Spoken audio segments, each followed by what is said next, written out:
Okay, welcome back everybody. Title of the video is Dave Saw Going to Run? Keep watching.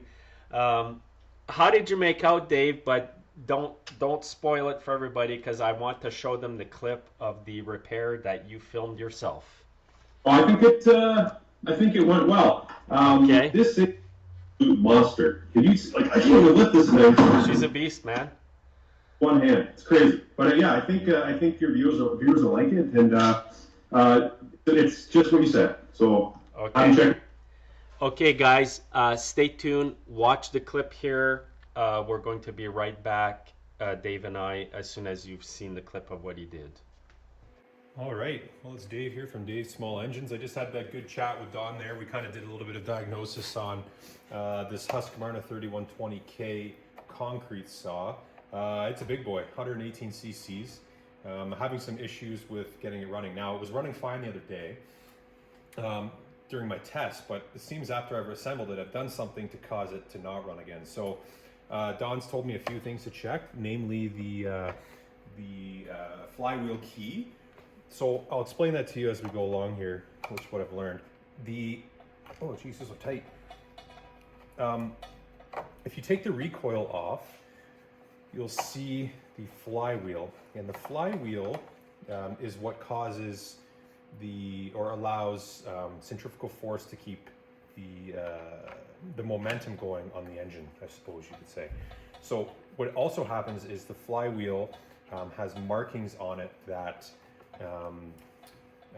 correspond to the ignition coil, which tells the ignition coil when to send spark to the spark plug.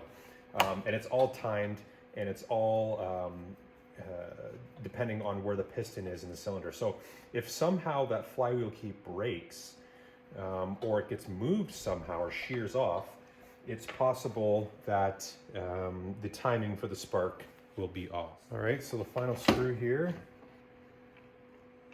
Okay, I'll lose that.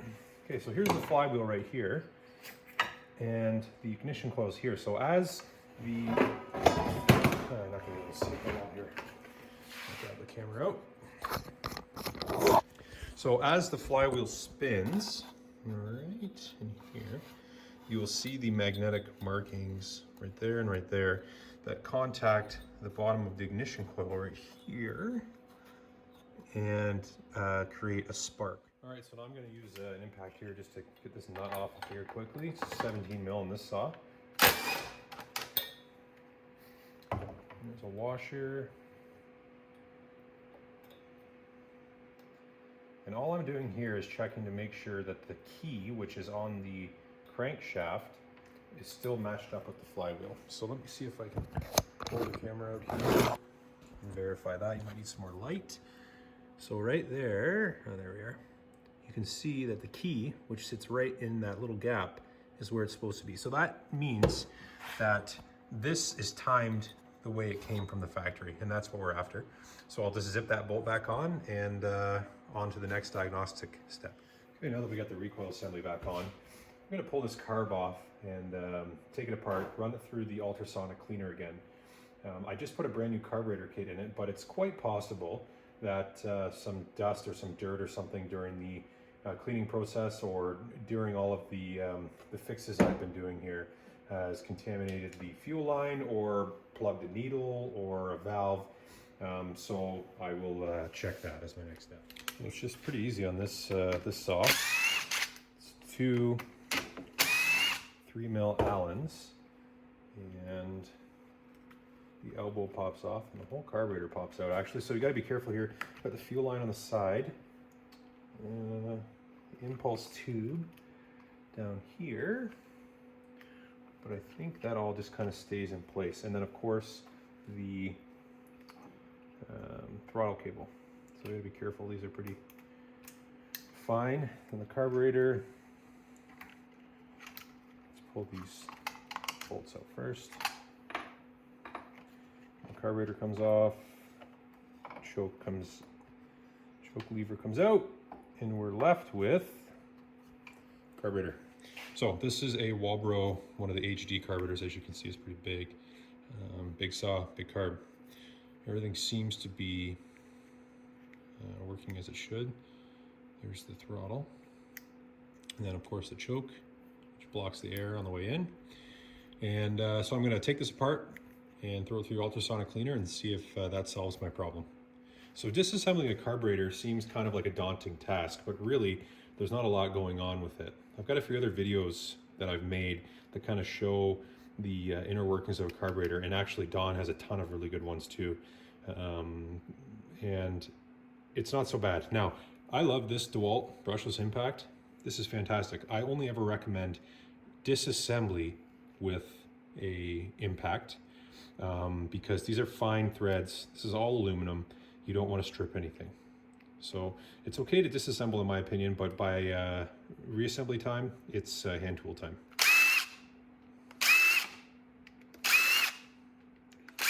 Plus it makes it quite a bit faster.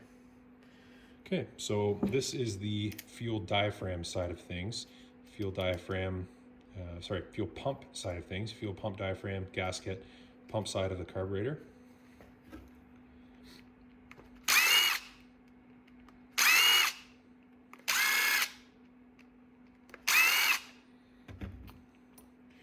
And here's the fuel metering side of the carburetor. The brand new carb kit in it. Still looks like it's good. Nice and pliable. Oh yes, interesting thing about this.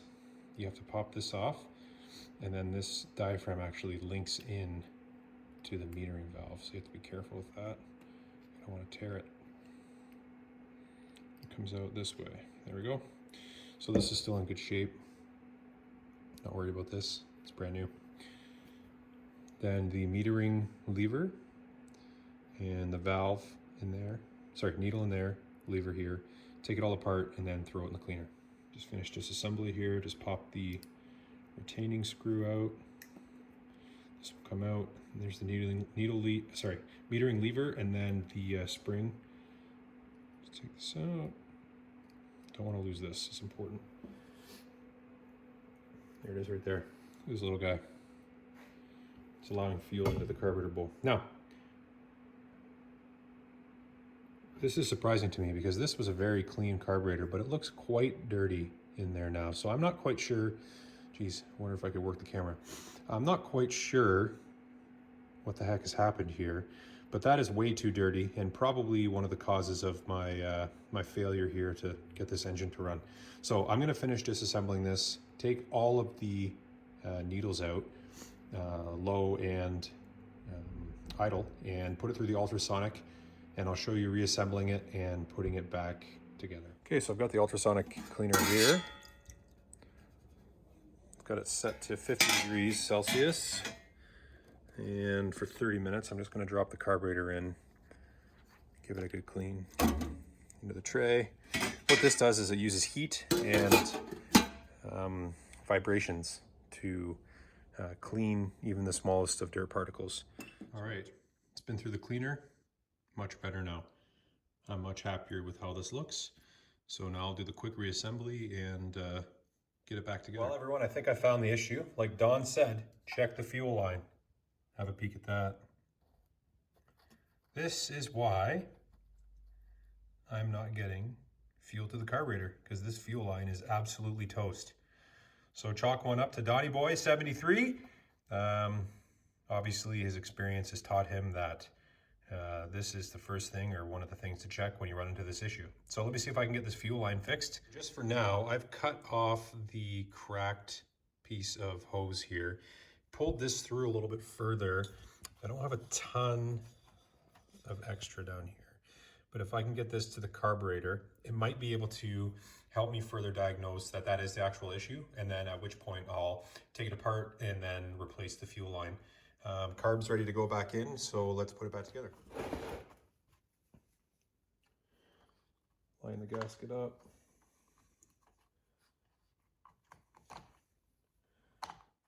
Second Allen there. I think we're good to tighten her up. All right, so now that we have those tight but not too tight, again, it's all aluminum. You don't want to strip any of that stuff. Make sure the throttle works. Throttle is actuating.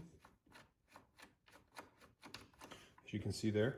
Now, this is what I wanted to check out. This fuel hose, I should just have enough to turn it around. Now it's cold here, so I'm going to try use some pliers to help it on there.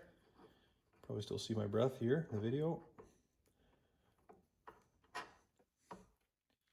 Excellent. So now that's on there securely. I hope that is, there's still enough fuel line in the fuel tank and fuel filter to draw fuel in here. And now I'll give it a try and see if I can get it started. All right, so I've got the switch ignition on. I'm gonna lock the throttle and see what happens here.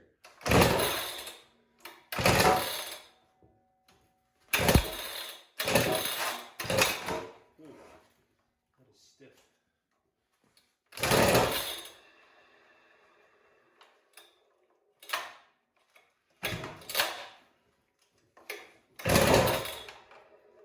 It's firing. Wants to go. Geez, this thing is next to impossible to turn over unless you have the compression relief on.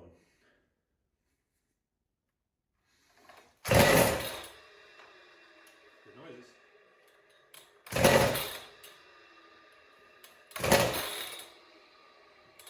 So I'm thinking that I've got to get some fuel into the carburetor here. Carburetor is going to be dry, right? Because I just put it through the ultrasonic cleaner.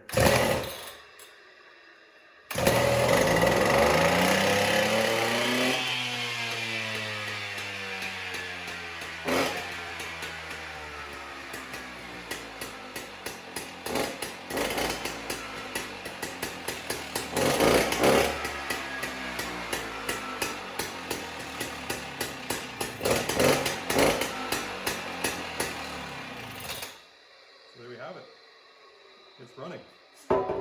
So obviously there's going to be some carb adjustments and everything I need to do, but yeah. So like Donnie said, crack fuel line, carb clean, good to go. You know what, Dave? What's that? You did an awesome job. You did an awesome job. You checked every single thing that I told you. Yeah. And I know the flywheel key was good, but you know what? Now we're not guessing. Now we're not guessing. We're not guessing. We know that it's hard to pull just because it's super loaded with compression. Yeah. And, you know, sometimes with the dirt in the carb, like you found again, you might need to replace your fuel filter. Okay. Okay. I'll check that. This Is that the fuel line? Oh, that's the piece you cut off, eh? This is the piece I cut off. It's not focusing very well, but Yeah. it is cracked on the inside there. You know what, Dave? In the video clip we just played, it's super clear. Okay. They can see the cracks, but I think so. Don, that's like a what? Like a $2 part, $3 piece of fuel hose? yeah, well, with the shipping and that, and you know, Canada we pay a bit more, so you're probably looking $10-20, but still, hey, it's an easy fix. Easy fix, just like that. So you want to see it running or what? Yeah, start her up, man, so we can see that it's running here in this video. Flip you around here. Yep. No, I've got my fingers crossed. You know how things are with small engines, Don. Oh, I know. You know what, Dave? Sometimes I fix stuff for customers. It runs perfectly in the shop. Yeah? And sometimes the customer comes to pick it up, and you know what? It won't start. What do you do then? Sometimes it's just flooded or something like that, or sometimes something else went wrong. Oh, jeez. Well, which you probably didn't even touch. Exactly. Usually carburetor related parts, rubber parts. You ready to see this beast? Yeah. Fingers crossed. Here we go.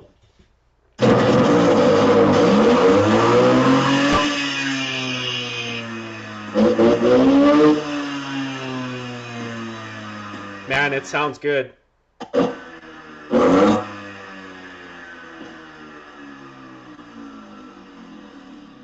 Man, that's awesome, Dave.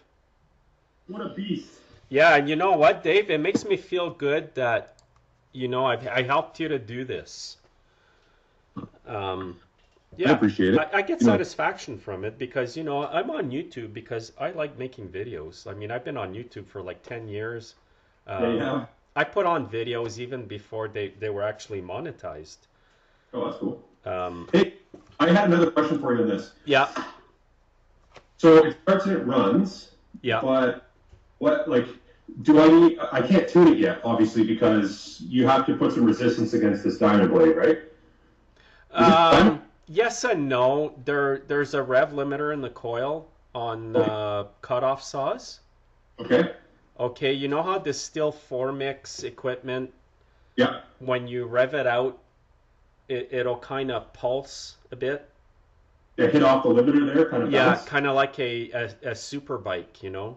Yeah. It'll do that. So as long as what I do with these saws, yeah, sure, I'll hold it wide open and tune it a bit, but I'll know if it's well set when the person is actually using the saw to cut something.